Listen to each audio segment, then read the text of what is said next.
Yeah, the glue has set and cured. Yeah, so we can start adding more rows. What I'm going to do is I'm going to add a few more rows, work on another project, let the glue cure in the meantime, come back, add more rows, work on another project. If you're a professional, if you've done this several times, you build the whole wall in one go, but I'm not that confident. I'm just going to take it easy, better safe than sorry. Let's get started.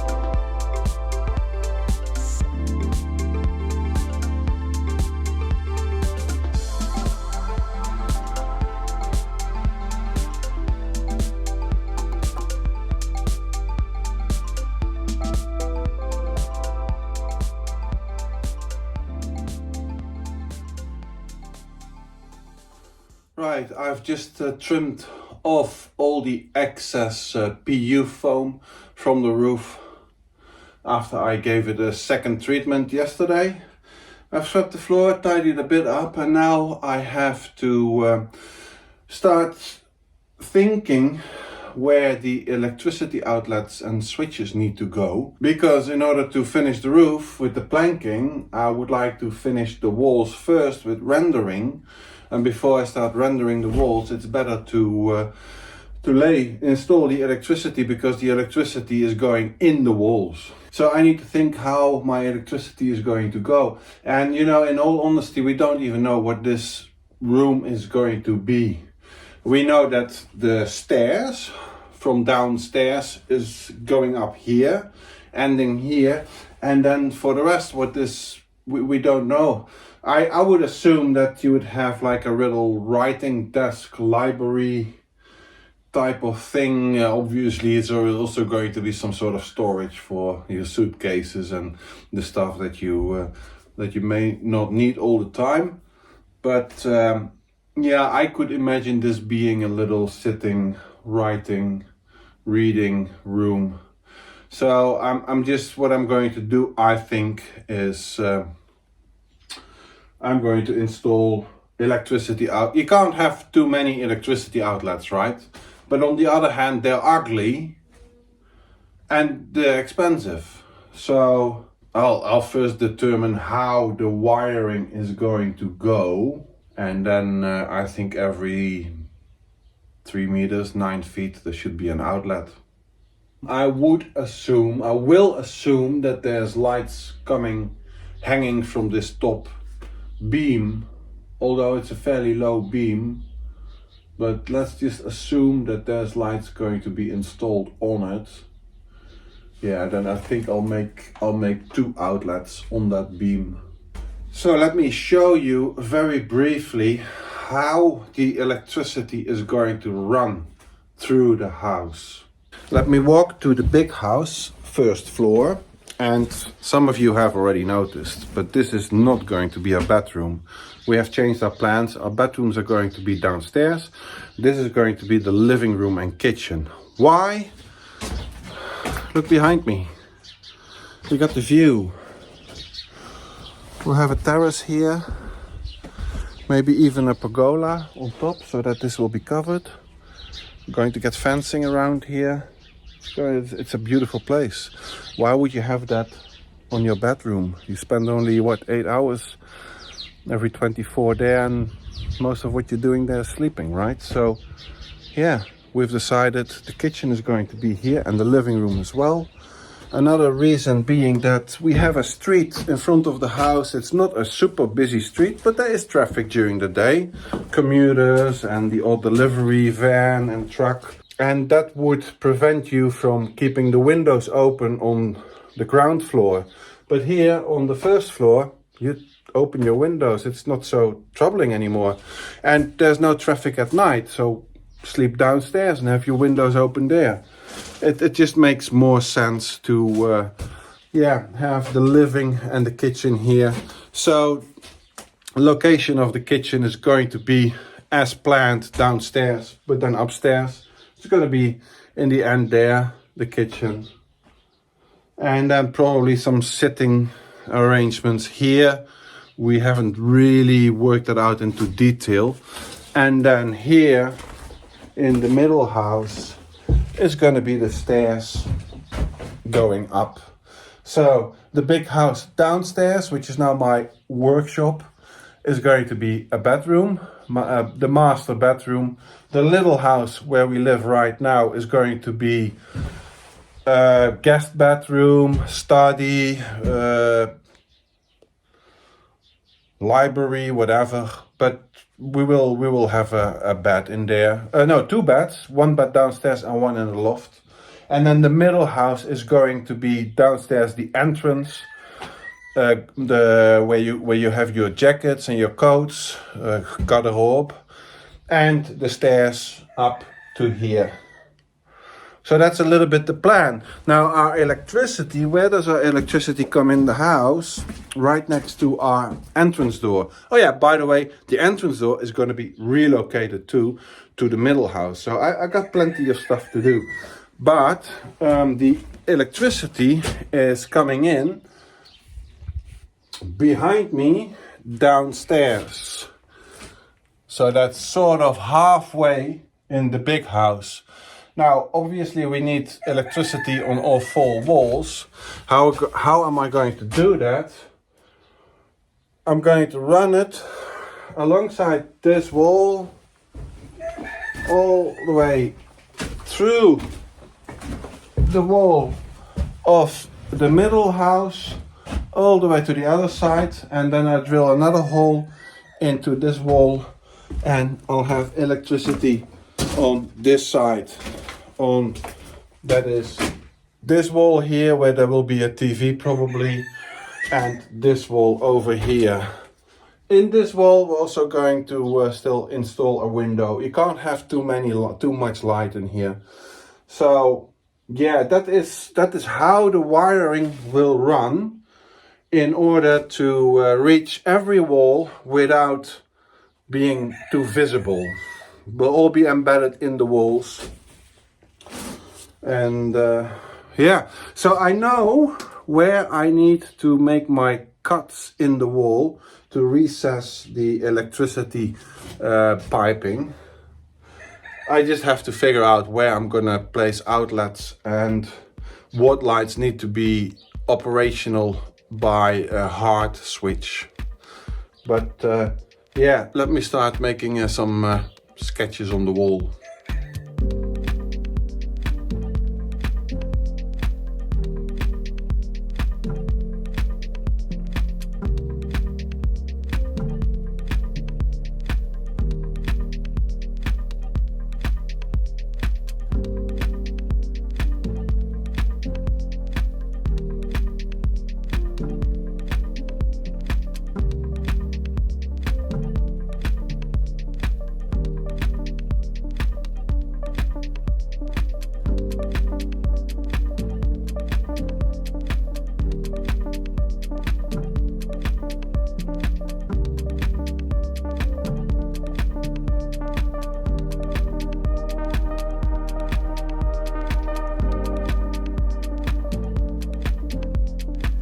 Yeah, so what I just did was I have my straight edge, just an aluminium straight edge, and I have my level gauge, and I put the level gauge on top, and I held this level horizontal where I think the cabling should go, and I just traced it with the spray.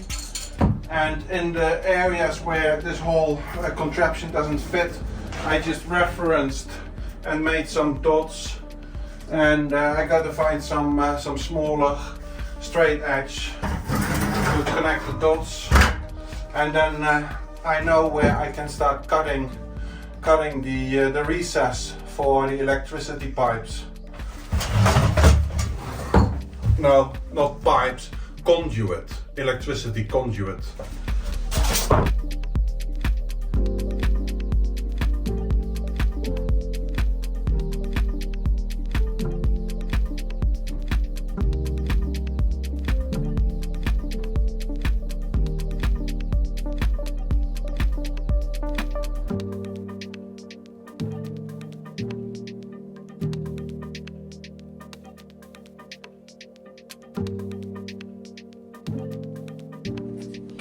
So as to the strength of this wall, I mean, it's still going to be a fairly flimsy wall, right? I mean, it's if you would really fall into it, you could probably damage it seriously once it's all up. What's going to hold the wall in place is, of course, it is glued down to the slab of concrete, to the floor. There is going to be some sort of a bond between the wall and the outside wall. That's because our shower cabin is going to be in this corner, so this will probably receive an extra thick coating of rendering, and in that rendering, on that join, there will be some fabric. So that's where the wall is going to be tied into the exterior wall. Then on this side probably too, so that means that I have, you know, connection on the sides and on the floor, and I'm not sure how, but probably also upstairs on the roof. But what still could happen is you got your weak spot somewhere in the middle, right? If you would run into it or fall into it, I'm not really sure how this kind of wall is going to behave. So what I have done is some offcuts of styrofoam. I'm placing that in the cavity, and the differences in width I'm going to fill up with expanding foam, so that at least you have some kind of resistance for forces in that direction. And then we are left with forces in the opposite direction, the wall falling onto us. Well, that's going to be negated by a little wall I will build here, because our shower cabin is going to be there, and there will be a little wall sticking out, sort of like a T, you know, a 90-degree angle, and that will definitely provide a lot of support in this direction.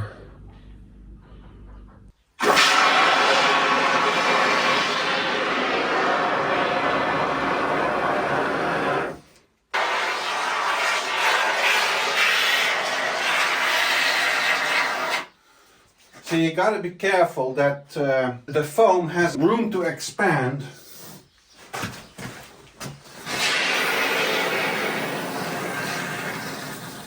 Without putting strain on your wall. I mean, I don't want it to force the wall out. And it's quite powerful, but not if it has room to expand in other directions. This foam shouldn't be used as a structural solution, but it will provide a structural solution, because it will be a lot more difficult to press in the wall in that direction. Yeah, I'm very much convinced of that. I just want to have a strong wall, you know. I just want to feel safe, and I don't want to have any more problems after I build things. I don't want to have to backtrack. I don't want to have to repair problems that arose because I wasn't really thorough from the beginning. So better safe than sorry. I had a dream, a vision so grand, to build a bathroom like no other in this land, a sanctuary of cleanliness and grace, a bathroom wall that puts a smile on every face. From the ground up, I started to plan, using aerated concrete block. See, this here is a tool that I've bought well over 2 years ago, and I've never used it, but I bought it because I knew that one day I would need it. And today I'm going to need it. So, and that is why you should never tell your husband not to buy tools. Do yourself a favor Let your husband buy all the tools he needs and you will profit from it. And that also goes for you, Nadia. See, what this is a cutting wheel. It's actually two cutting wheels parallel to each other.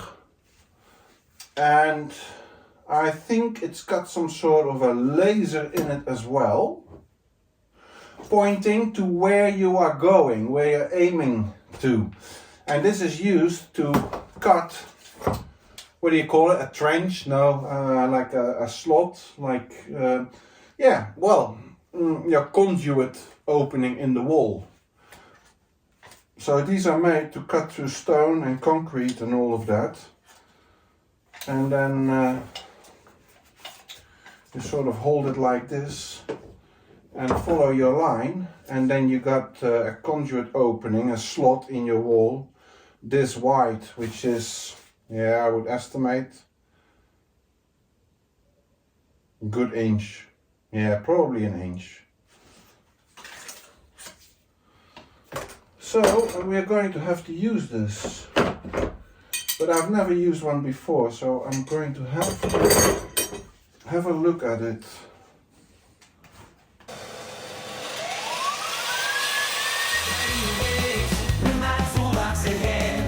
Cutting channels and walls on this dusty land.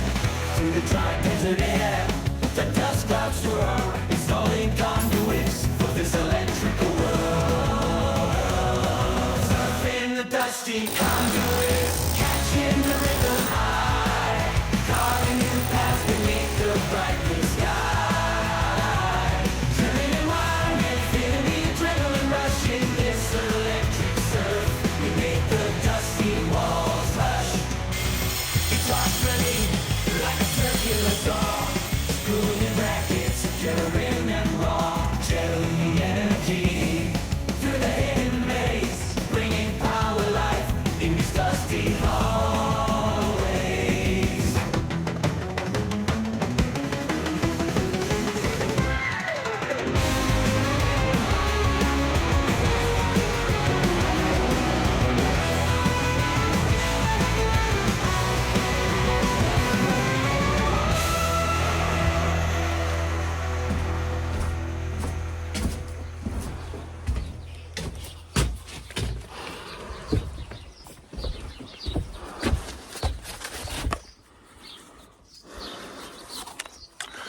See, and this is why when you visit people who've just renovated their old house, you always see all the conduits running over the wall instead of sitting in the wall, I guess.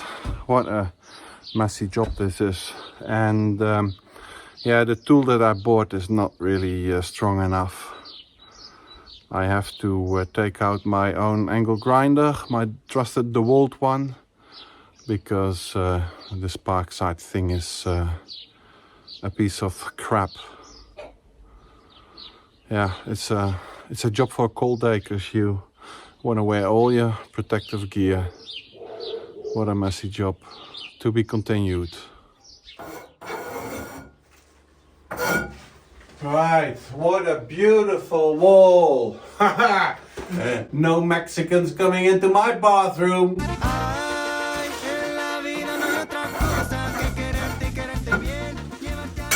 Alright, so